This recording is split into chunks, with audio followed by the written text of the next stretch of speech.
Pagkatapos nito, muling nagpakita si Jesus sa mga alagad sa tabi ng lawa ng Tiberias. Ganito ang nangyari.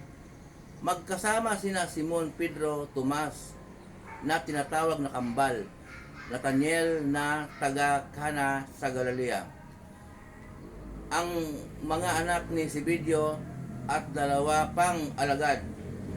Sinabi sa kanila ni Simon Pedro, mangingisda ako. Sasama kami, sabi nila. Umalis nga sila at sakay ng isang bangka. Magdamag silang ng isda. Subalit, wala silang nahuli. Nang mag-uumaga na, tumayo si Jesus sa pampang, ngunit siya'y hindi nila nakilala. Sinabi niya, mga anak, may huli ba kayo? Wala, sagot nila. Ihulog ninyo ang lambat sa gawing kanan ng bangka at makakahuli kayo, sabi ni Jesus. Inihulog nga nila ang lambat at nang hinila nila ito ay hindi nila makaya sa dami ng huli. Sinabi kay Pedro ng alagad na minamahal ni Jesus, ang Panginoon yun.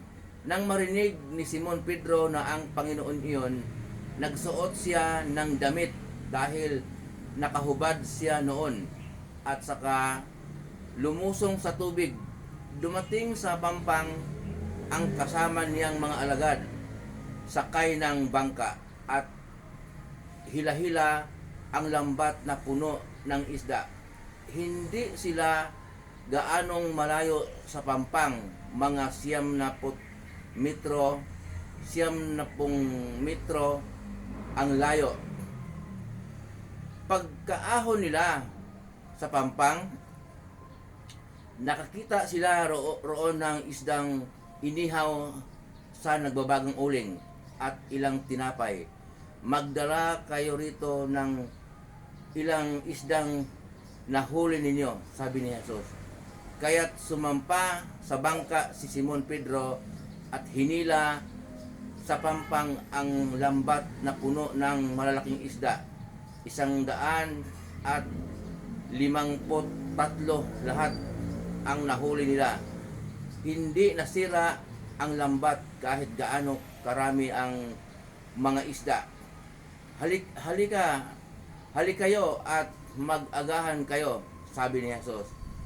Isa man sa mga alagad ay hindi nangahas magtanong sa kanya kung sino siya, sapagkat alam nila na siya ang Panginoon.